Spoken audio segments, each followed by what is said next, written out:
दोस्तों डेट है आज की 31 जुलाई। एंड अगर आप आज का इंडियन एक्सप्रेस नोटिस करोगे तो फ्रंट पेज के ऊपर आपको एक बहुत इंटरेस्टिंग न्यूज़ देखने को मिलेगी। दैट इज कि जो आईआईटी बॉम्बे है, जो इंडिया का one of the premier institute है, उसने बोला है स्टूडेंट्स को कि आप किसी से जेई का रैंक मत पूछो, उनका जेई का स्कोर कार्ड मत पूछो, क्योंकि इससे कास्ट बायस हो सकता है। मैं दरअसल में न्यूज़ को समझाने की कोशिश करता हूँ। देखो, एक फर्स्ट ईयर के स्टूडेंट थे दर्शन सोलंकी जी। ऐसा इन्होंने ना अभी रिसेंटली, मतलब कुछ महीने पहले इन्होंने सुसाइड कर लिया। ये आईआईटी बॉम्बे के ही फर्स्ट ईयर के स्टूडेंट थे। और ऐसा बाद में इल्ज़ाम लगा कि इनके सुसाइड के पीछे का जो कारण था ना, वो कहीं ना कहीं कास्ट बेस्ड डिस्क्रिमिनेशन था। देखो, मैं एक्चुअली ना अपर कास्ट लोअर कास्ट इन सभी चीज़ों में मानता नहीं हूँ कि कोई कास्ट अपर है कोई कास्ट लोअर है। बट आपको समझाने के लिए बस मैं आपको थोड़ा बता देता हूँ कि ऐसा बोला जाता था कि ये जो है दर्शन सोलंकी जी, ये लोअर कास्ट को बिलोंग करते थे। तो जो कुछ अपर कास्ट के लोग हैं इनके साथ डिस्क्रिमिनेट करते थे कि तुम तो लोअर कास्ट के हो। समझ रहे हो इस तरह की चीज़ें। तो इस वजह से क्या होता था कि ना इनको काफ़ी बुरा फील होता था इस चीज़ का। और एक्चुअली में अगर आप नोटिस करो कि आईआईटी बॉम्बे ने फिर ये चीज़ क्यों अभी करी है, इसको क्यों ऐसा बोला है कि आप अपना जेई का रैंक मत करो, क्योंकि होगा क्या कि जैसे मान लो कोई पर्सन जनरल कैटेगरी से आ रहा है तो शायद उसका रैंक काफी कम होगा। लेट्स से उसका रैंक है 20। ठीक है ना, उसका रैंक 20 है तभी वो आईआईटी बॉम्बे में पहुंचा है। पर हो सकता है कि कुछ कैंडिडेट किसी अलग तरह से कुछ रिजर्वेशन के माध्यम से वो आईआईटी बॉम्बे में एडमिशन लिया हो, तो उसका रैंक हो सकता है थोड़ा सा पीछे हो। तो ऐसा पता क्या हो सकता है, इस 20 वाले रैंक को लगेगा कि यार ये तो 500 रैंक वाला भी मेरे साथ ही है, तो शायद ये कभी इसके साथ बात ना करे। ठीक है ना, और उससे क्या होता है ना, हमारी कंट्री के अंदर या फिर हमारी सोसाइटी के अंदर कुछ डिविजन्स क्रिएट होती हैं। तो यहाँ पर भी आईआईटी बॉम्बे ने यही बोला है कि बेसिकली ऐसा नहीं होना चाहिए कि सिर्फ आप एक ही रिलीजन वाले आपस में दोस्ती रख रहे हैं, या फिर कुछ ही हायर कास्ट वाले हायर कास्ट वालों के साथ दोस्ती रख रहे हैं और लोअर कास्ट वालों को अलग कर दिया, तो लोअर कास्ट वालों के पास सिर्फ उन लोअर कास्ट वालों के साथ ही दोस्ती रख रहे हैं। तो इससे ना डिविजन्स क्रिएट होती हैं। हमें एक इंक्लूसिव इंडिया चाहिए।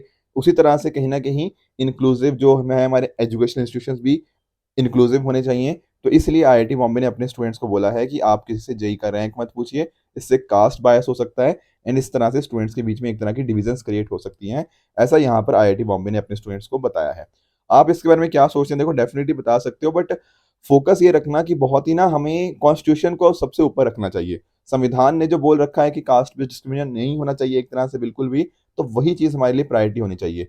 हमारा जो जीएस पेपर 1 है वहाँ भी सोसाइटी कंपोनेंट आता है, वहाँ भी कास्ट बेस्ड डिस्क्रिमिनेशन की हम बात करते हैं। राइट। तो जो भी आपके व्यू पॉइंट्स होंगे ना, तो मेक श्योर एग्जाम के अंदर आप बिल्कुल कॉन्स्टिट्यूशन के साथ अलाइंड हो अपनी बातों के रिगार्डिंग, एंड उसी डायरेक्शन में अपना एक अच्छा आंसर लिखें।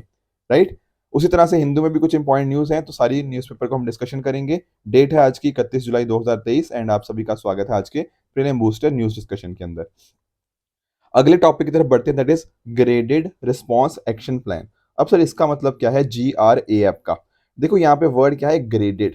तो एक्चुअल में अगर आप नोटिस करो, जैसे आज जुलाई खत्म हो रहा है, ठीक है ना, अभी 2-3 महीने बाद अगर आप नोटिस करोगे ना, जैसे अक्टूबर नवंबर की बात कर रहा हूँ, तो उस टाइम ना दिल्ली के अंदर जो पोल्यूशन होता है ना, वो अचानक से बहुत बढ़ जाता है। आप हर साल की खबर है ये तो, ठीक है ना, कोई नई बात है नहीं। आप जानते होंगे कि सर्दियां जैसी आएंगी कहीं ना कहीं दिल्ली में पोल्यूशन लेवल बहुत ज्यादा बढ़ जाएगा।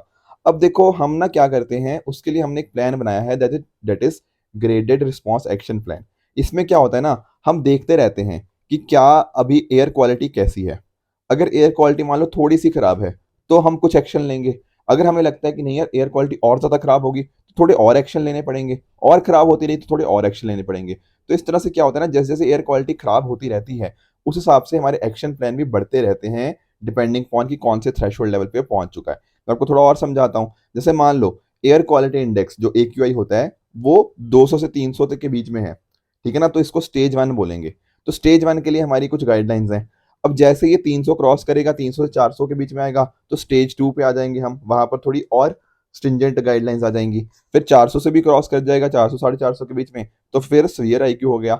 अगर स्वीयर प्लस IQ हो गया, यानी कि 450 से ऊपर AQI हो गया, तब उसकी स्टेज 4 में आ जाएंगे। तो इस तरह से ना ये ग्रेडेड है। ग्रेड मतलब एक तरह से इंक्रीमेंटल, हम उसको बढ़ाते रहते हैं, अलग अलग स्टेजेस ट्रिगर होती रहती हैं। अभी क्या हुआ है ना, जो CAQM है, यानी कि commission for air quality management, NCR के अंदर, ठीक है, दिल्ली NCR के अंदर, तो उसने एक इनके अंदर चेंजेस लेकर आई है कि क्या हमारा GRAP होना चाहिए आने वाले टाइम्स के ऊपर। ठीक है ना। अभी आप नोटिस करो, इसको अप्रूव किया गया था सुप्रीम कोर्ट के द्वारा, आप जानते ही होंगे इसको, 2016 के अंदर, और फिर 2017 में इसको नोटिफाई कर दिया गया। तो जो रिवाइज्ड आएगा, ठीक है ना, बेसिकली 1 अक्टूबर से जो फोर्स में आएगा, वहां क्या बात करी गई है ना कि लेट्स से आपकी एयर क्वालिटी पुअर है, तो ऐसे केस में क्या होगा, जो आपके एनजीटी हो गया, नेशनल ग्रीन ट्रिब्यूनल, या सुप्रीम कोर्ट का ऑर्डर हो गया regarding diesel and petrol vehicle, वो इनफोर्स में आ जाएगा। फिर वेरी पुअर आएगा तो उस केस में क्या होगा, आपके जो कुछ प्री डोमिनेंट सेक्टर्स हैं जो कि रिस्पॉन्सिबल है एयर क्वालिटी के रिगार्डिंग, उनके रिगार्डिंग जो रेमेडियल मेजर्स हैं कि क्या करना चाहिए उनको ठीक करने के लिए, वो आ जाएंगे। फिर अगर स्वेयर एयर क्वालिटी आएगा तो यहाँ पर क्या होगा ना, आपके जो BS3 पेट्रोल व्हीकल्स हैं और जो BS4 डीजल व्हीकल है, इनके ऊपर रिस्ट्रिक्शंस लग जाएंगी, बहुत ही कड़ी रिस्ट्रिक्शंस, ना सिर्फ दिल्ली के अंदर बल्कि गुरुग्राम हो गया, फरीदाबाद, गाजियाबाद, गौतम बुद्ध नगर, यहाँ पर भी देखने को मिल जाएंगी। एक डाउट आपके दिमाग में आ सकता है कि सर ये BS3 BS4 या ये सब चीज़ें क्या हैं, मैं एक्चुअली इसको समझाता हूँ। देखो एक्चुअल में होता क्या है ना कि हमारे जैसे गाड़ियाँ होगी, हमारे मोटरसाइकिल हो गए, कमर्शियल व्हीकल्स हो गए, इनके ना जो इंजन होते हैं वहां से अलग अलग तरह के पॉल्यूटेंट्स देखने को मिलते हैं। सर कैसे पॉल्यूटेंट्स, जैसे कि आपका कार्बन मोनोऑक्साइड हो गया, आपके हाइड्रोकार्बन्स हो गया, नाइट्रोजन ऑक्साइड्स हो गया, पार्टिकुलेट मैटर हो गया, ये सारी चीजें इनके द्वारा एमिट करी जाती हैं और इससे एयर पोल्यूशन होता है, ठीक है ना। तो उनको रोकने के लिए या उनको रेगुलेट करने के लिए हमारी सरकार के द्वारा कुछ स्टैंडर्ड सेट किए जाते हैं। जैसे फॉर एग्जांपल इंडिया के पास है भारत स्टेज नॉर्म्स, ठीक है ना, इसी तरह से यूरोप में होते हैं यूरो नॉर्म्स होते हैं वहां पे, ठीक है ना, यूरोपियन एमिशन स्टैंडर्ड्स भी उनको बोलते हैं, तो वो सब होते हैं। अब आज के टाइम पे आप देखना, अगर आपने गाड़ी नहीं खरीदी है ना, तो आप देखना उस पर लिखा होगा BS6 नॉर्म्स, ठीक है ना, ये 30 अप्रैल, मतलब 1 अप्रैल सॉरी 2020 से ये स्टार्टिंग में आए थे। तो यहाँ पर ना जैसे जैसे हम नॉर्म्स बढ़ाते रहते हैं, उनमें उतनी एमिशंस कम है, जैसे BS6 में कम है, BS4 में ज्यादा थी, BS3 में और ज्यादा थी। तो हम चाहते हैं कि इनके ऊपर रिस्ट्रिक्शन लगे जो BS3 और BS4 वाले हैं, ठीक है। अगर उससे भी ज्यादा एयर क्वालिटी स्वेयर प्लस में आ जाएगी, तब उस केस में क्या होगा, देखो जो बच्चों की क्लासेस हैं 6 to 9 हो गया, क्लास 11th हो गया, इनकी फिजिकल क्लासेस को हमें डिसकंटिन्यू भी करना पड़ सकता है और ऑनलाइन मोड के अंदर क्लासेस कंडक्ट करवाई जा सकती हैं। तो ये सब इस तरह से ना हम एक ग्रेडेड रिस्पॉन्स एक्शन प्लान है कि जैसे जैसे एयर क्वालिटी गिरती रहेगी, खराब होती रहेगी, उस हिसाब से हम अपने एक्शंस को ले पाएंगे। तो ये GRA ऐप के बारे में ध्यान में रखिएगा। आगे चलते हैं अगले टॉपिक की तरफ, दैट इज सेमिकॉन इंडिया 2023। अभी प्रधानमंत्री जी ने ना सेमिकॉन इंडिया 2023 का जो इनॉग्रल सेशन था उसको एड्रेस किया, ठीक है ना। यहाँ पर अलग अलग दुनिया के अलग अलग कंट्रीज के जो लोग थे, उनके एग्जीक्यूटिव्स थे अलग अलग कंपनीज के, वो आए थे। अब थोड़ा समझते हैं इस करके आखिर ये सेमीकंडक्टर होता क्या है। देखो आप लोग कंडक्टर्स के बारे में जानते होंगे और आप लोगों ने इंसुलेटर के बारे में भी सुना होगा। जिन्होंने नहीं सुना थोड़ा सा बता देता हूँ। कंडक्टर के केस में क्या होता है ना, यहाँ से जो इलेक्ट्रिक करंट है वो काफी आराम से फ्लो करता है। इंसुलेटर के अंदर इसका उल्टा होता है, ठीक है ना, वो यहाँ पे इलेक्ट्रिक करंट को फ्लो नहीं होने देता, राइट। अब इन दोनों के बीच में एक चीज आती है, दैट इज सेमीकंडक्टर। सेमीकंडक्टर में क्या होता है ना, जो कंडक्टिविटी होती है वो दोनों के बीच में होती है, ठीक है ना। इसकी कंडक्टिविटी, सेमीकंडक्टर की कंडक्टिविटी इन बिटवीन आती है कंडक्टर और इंसुलेटर के। तो इस बेसिस पे होता क्या है, यहाँ पर ना सेमीकंडक्टर क्या कर सकता है, आपके जो करंट फ्लो को वो कंट्रोल कर सकता है, उसको रेगुलेट कर सकता है। अब क्योंकि ये करंट फ्लो को रेगुलेट कर सकता है, तो इस तरह से इसकी एप्लीकेशन है आपकी अलग अलग इलेक्ट्रिकल डिवाइसेस के अंदर।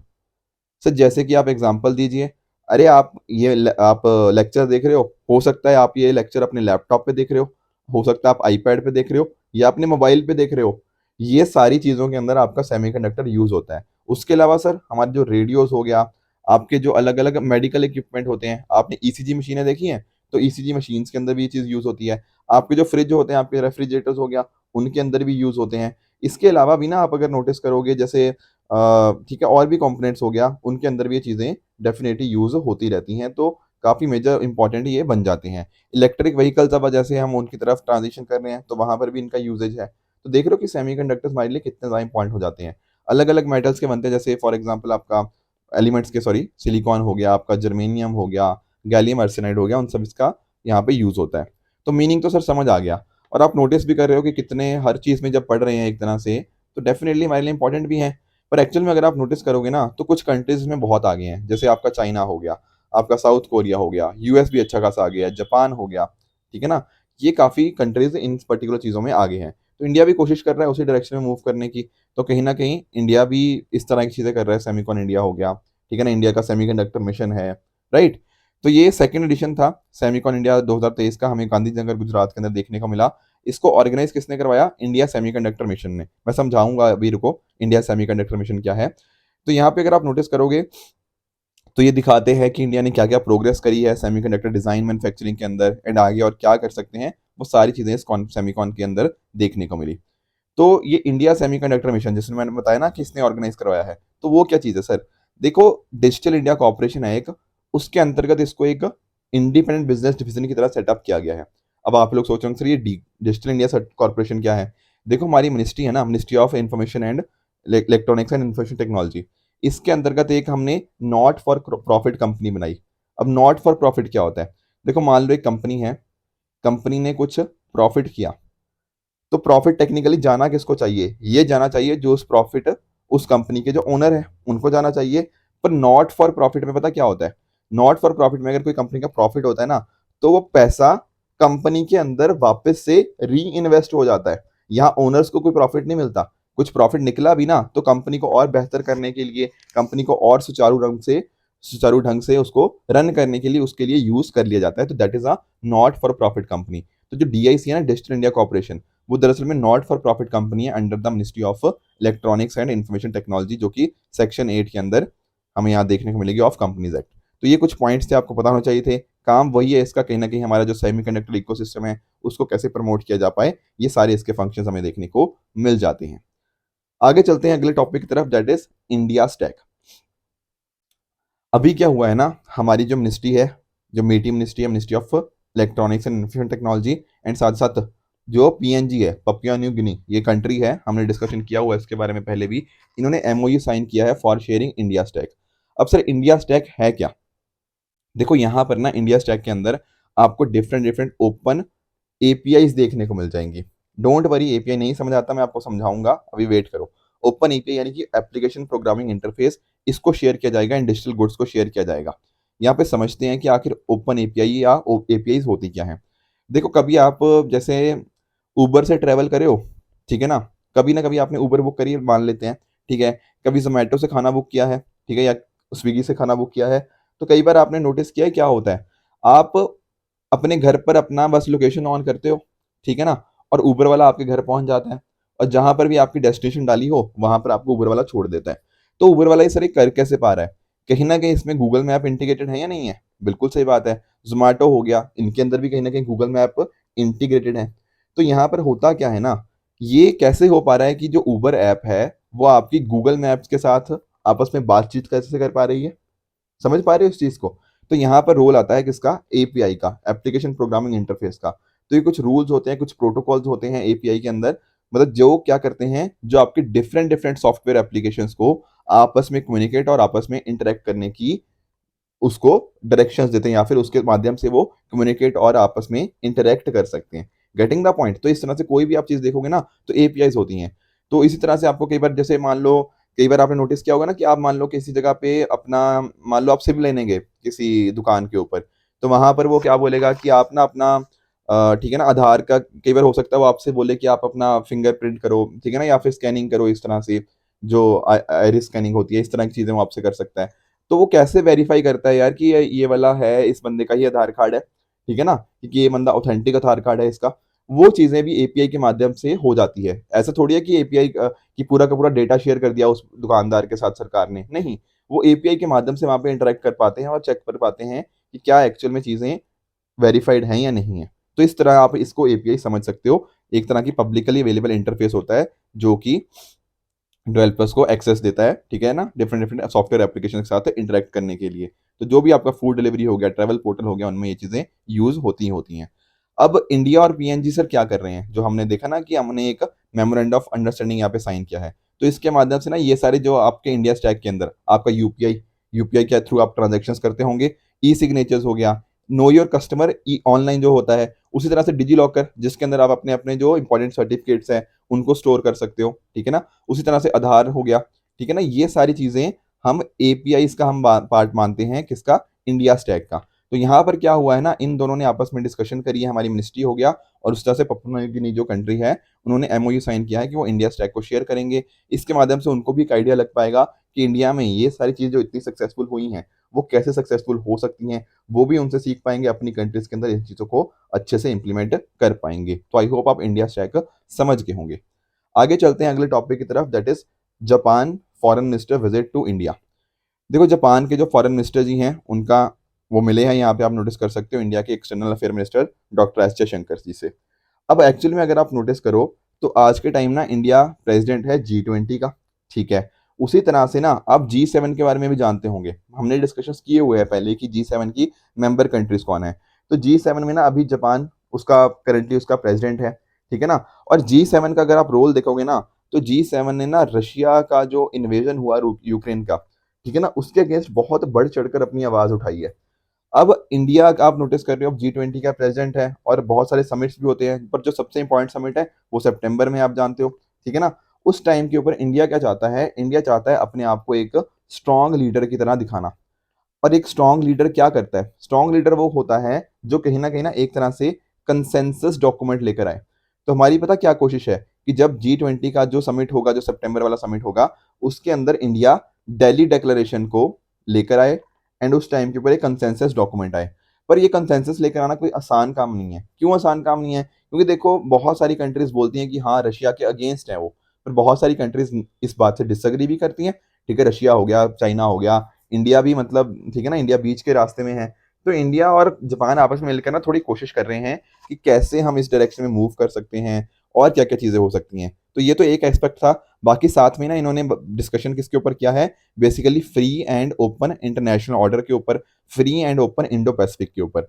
अब आप लोग सोच रहे होंगे सर यहाँ पे इंडो पैसिफिक तो चलो हमें समझ आता है, पर ये फ्री और ओपन इसका मतलब क्या होता है? देखो जब मैं वर्ड यूज करता हूँ ना फ्री, फ्री का मतलब होता है कि कोई भी कंट्री फ्री है अपने डिसीजंस बनाने के लिए बेस्ड ऑन देयर सॉवरेनिटी, ठीक है ना, जो संप्रभुता की हम बात करते हैं। उसी तरह से जब हम बात करते हैं ओपननेस की, तो यहां पर हम बात कर रहे हैं कि ओपननेस होनी चाहिए, इंक्लूसिविटी होनी चाहिए, डाइवर्सिटी होनी चाहिए। तो दोनों की यहाँ पे बात हो रही है, इंडो पैसिफिक की बात करो या इन जनरल आप free and open international order की बात करो, ऐसा यहाँ पे जापान ने एम्फेसिस किया है। उसके साथ में अगर आप नोटिस करो, ठीक है ना, कि defence and security corporation, India और एक्चुअली ना जापान अगर आप नोटिस करोगे बहुत सारी चीजों के अंदर कॉपरेट करते हैं। हमारा एशिया अफ्रीका ग्रोथ कॉरिडोर भी हमें यहाँ पे देखने को मिलता है। और ऊपर से ना जापान हमें काफी सारे सॉफ्ट लोन भी देता है अलग अलग डेवलपमेंट प्रोजेक्ट्स के लिए, ठीक है ना। साथ में ही हमारा जो 5 trillion yen in public private investment and loans India को दिए गए हैं अगले 5 साल के लिए, ठीक है, इसकी बात है। उसी तरह से हाई स्पीड रेट प्रोजेक्ट्स जो हैं उसके लिए आपस में हम कैसे आगे प्रोग्रेस कर सकते हैं वो सारा डिस्कशन हुआ। साथ ही साथ नॉर्थ ईस्ट इंडिया के अंदर हम कैसे रीजनल कनेक्टिविटी को और प्रमोट कर सकते हैं, इस एरिया को डेवलप कर सकते हैं, ये सारी चीज़ों के ऊपर फोकस हमें देखने को मिला। तो एक्चुअली इंडिया और जापान काफ़ी अच्छे मित्र हैं, ठीक है ना। तो डेफिनेटली इसके ऊपर मेंस के ऊपर भी क्वेश्चन आ सकता है, तो आप इसके लिए रेडी बिल्कुल रहिएगा। अगला हमारा टॉपिक है that is SEBI review on D listing norms. देखो ये जो टॉपिक है ना थोड़ा टेक्निकल टॉपिक है, और जब इस तरह से एक्चुअली इकोनॉमी के अंदर कुछ बहुत ही फाइनेंशियली कोर टॉपिक्स आते हैं ना, तो यूपीएससी बहुत ज़्यादा डिटेल में नहीं जाता उनके। जैसे लास्ट ईयर भी अगर आपने देखा होगा ना बीटा के ऊपर क्वेश्चन आया था, तो उसका ना कभी यूपीएससी ने ये नहीं पूछा कि बीटा के अंदर डिटेलिंग में जाके, बस ये पूछा कि बीटा यूज होता है इकोनॉमिक्स के अंदर, उसका अर्थ क्या होता है, बस इतना पूछा था। तो यहाँ पर भी ना हम डी लिस्टिंग के ऊपर बहुत ज़्यादा डिटेल में नहीं जाएंगे, बस एक आइडिया रखेंगे। देखो एक होता है हमारा लिस्ट होना, ठीक है ना, एक होती है लिस्टिंग। कई बार आपने नोटिस किया होगा ना कि लिस्टिंग के अंदर क्या होता है, मान लो एक कंपनी थी, वो स्टॉक मार्केट के ऊपर लिस्ट हो जाती है। जैसे आज से आई थिंक 2 या 3 साल पहले हमें पेटीएम का स्टॉक हमें देखने को मिला लिस्टिंग के ऊपर, ठीक है ना, वो स्टॉक मार्केट के ऊपर लिस्ट हो गई थी, ठीक है, उसको बोलते हैं लिस्ट होना, राइट। अब डी लिस्टिंग क्या होता है? डी लिस्टिंग का मतलब इसका उल्टा होता है। डी लिस्टिंग का मतलब होता है कि स्टॉक एक्सचेंज से आप डी लिस्ट हो गए, उससे बाहर आ चुके हो, that is D listing. Getting the point? ठीक है सर, डी लिस्टिंग तो समझ आ गया कि एक आपकी ऑलरेडी कंपनी थी जो लिस्टेड थी स्टॉक एक्सचेंज के ऊपर, उसने अपनी सिक्योरिटीज को डी लिस्ट करवा दिया, ठीक है। पर ये होती कैसे है सर डी लिस्टिंग? देखो डी लिस्टिंग दो तरह से हो सकती है। एक तो आपके ऊपर पेनल्टी लगी, कुछ एक्सचेंज ने पेनल्टी लगा दी, तो वो होगी कंपलसरी डी लिस्टिंग। एक हो सकती है आपकी वॉलेंटरी, कि कंपनी खुद चाहती है कि भैया मेरे को डी लिस्टिंग कर दी जाए। जो देखो तो कंपलसरी है वो तो करनी पड़ेगी, वो तो एक्सचेंज ने पेनल्टी लगाई है आपके ऊपर। पर अगर कोई कंपनी अपनी मर्जी से डी लिस्ट कराना चाहती है, तब उस कंपनी को क्या करना पड़ता है, कम से कम 80% जो शेयर्स उसने इशू किए हैं उनको वापस से खरीदना पड़ता है, उनको वापस से बाय बैक करना पड़ता है। ठीक है सर, ये बात समझ आ गया। इस पर्टिकुलर चीज के लिए ना एक प्रोसेस होता है that is reverse book building process. आपको ये नाम ध्यान में रखना है क्योंकि ये नाम पूछ सकता है कि नाम किससे रिलेटेड है, तो आप ध्यान रखना कि ये आपका डी लिस्टिंग के साथ लिंक्ड है। अब इसमें होता क्या है, देखो एक्चुअल में ना डी लिस्टिंग होएगी जब कंपनी वापस से अपनी जो सिक्योरिटीज है उनको खरीदेगी। तो हमें ये भी तो देखना पड़ेगा कि भैया वो किस प्राइस के ऊपर खरीदेगी, ठीक है ना? तो प्राइस डिस्कवरी के लिए ना ये रिवर्स बुक बिल्डिंग मेथड को यूज़ किया जाता है। तो एक पर्टिकुलर टाइम पीरियड होता है जिसके लिए reverse book building process open होता है। उस टाइम के ऊपर जो ऑफर्स हैं शेयर होल्डर से वो कलेक्ट किए जाते हैं, और जो ऑफर प्राइस होता है ना, एक पहले फ्लोर प्राइस बना दिया जाता है, उससे ज़्यादा ही होना चाहिए या उसके इक्वल होना चाहिए या उससे ज़्यादा होना चाहिए। फिर अकॉर्डिंगली ना इसको डिटरमिन किया जाता है कि किस प्राइस के ऊपर इनको बाय बैक किया जाएगा। Getting the point?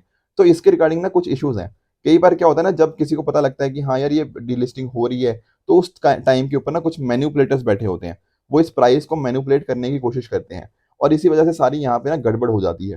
ठीक है ना? कि कई बार ऐसा देखा गया है कि किसी कंपनी का जो शेयर प्राइस है वो 70% से भी ज़्यादा बढ़ गया, जस्ट बिकॉज़ ऑफ डीलिस्टिंग। तो ऐसे टाइम के ऊपर ना हम चाहते हैं कि सबके लिए ये प्रोसेस फेयर हो। वहाँ ऐसा नहीं होना चाहिए कि कुछ लोगों ने उसका मिसयूज़ कर लिया। तो इस पर्टिकुलर चीज़ के साथ ना कुछ जो इश्यूज़ हैं रिवर्स बुक बिल्डिंग के साथ, इसको हम ये जो कंसर्न्स रेज़ हुए हैं प्राइस मैनिपुलेशन के रिगार्डिंग हो गया, हायर डीलिस्टिंग प्राइस हो गया, अनफेयर प्रैक्टिस हो गया, हम इसको खत्म करना चाहते हैं। इसीलिए हम रिव्यू कर रहे हैं कि क्या डीलिस्टिंग नॉर्म्स को हमें अलग कुछ करना चाहिए। यहाँ पर एक अल्टरनेटिव है फिक्स्ड प्राइस मेथड।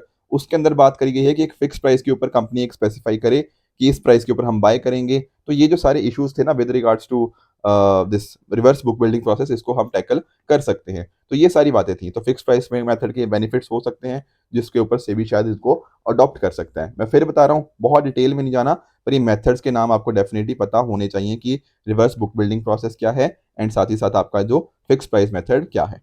ठीक है? अब ये आज के बेसिस के डिस्कशन के बेसिस के ऊपर मैं आपको कुछ क्वेश्चन दे रहा हूँ। इनका मुझे आप नीचे कमेंट्स में आंसर बताइएगा कि आपके हिसाब से इनमें से क्या ठीक है, क्या गलत है। सैटरडे को जो क्वेश्चन पूछे थे, जैसे नाइजर के बारे में पूछा था, तो क्या ये लैंडलॉक्ड कंट्री है वेस्ट अफ्रीका के अंदर? बिल्कुल करेक्ट है। एनएफएस से क्या यहाँ पर 50% रूरल पॉपुलेशन और 25% अर्बन पॉपुलेशन कवर कर जाती है? The answer is false. यहाँ पर 75% हमारी rural population and 50% urban population को कवर किया जाता है। तो टोटल लगभग 81 करोड़ से भी ज्यादा लोगों को यहाँ पे कवर किया जाता है। साथ में ही एनएफएसए के रिगार्डिंग मैंने एक और क्वेश्चन पूछा था। इसके अंदर अगर हम देखें तो एक्चुअल में ना, अगर आप नोटिस करोगे, जो आपकी सेकंड स्टेटमेंट है कि eldest women in a house hold वो हेड होगी हाउस होल्ड की, ये बात बिल्कुल करेक्ट है। बाकी थर्ड स्टेटमेंट हो गया, या फिर सिर्फ बीपीएल को सिर्फ कवर करते हैं, नहीं नहीं नहीं नहीं, अभी बताया ना 75% रूरल और 50% अर्बन को कवर किया जाता है। तो पहली भी गलत है, तीसरी भी गलत है, पर दूसरी बिल्कुल ठीक है। इसलिए आंसर होगा आपका ऑप्शन नंबर बी, 2 ओनली। अगर आपको इस लेक्चर की पीडीएफ चाहिए तो आप हमारे टेलीग्राम चैनल पीडब्ल्यू ओनली एस ऑफिशियल पे जाके इस लेक्चर की पीडीएफ को एक्सेस कर सकते हो एंड अपनी प्रिपरेशन को और भी बेहतर बना सकते हो। तो आई होप आप सभी को आज का लेक्चर अच्छे से समझ आया होगा। इसी तरह से आप भी अपने एंड पे हार्डवर्क करते रहिए। Goodbye and good luck.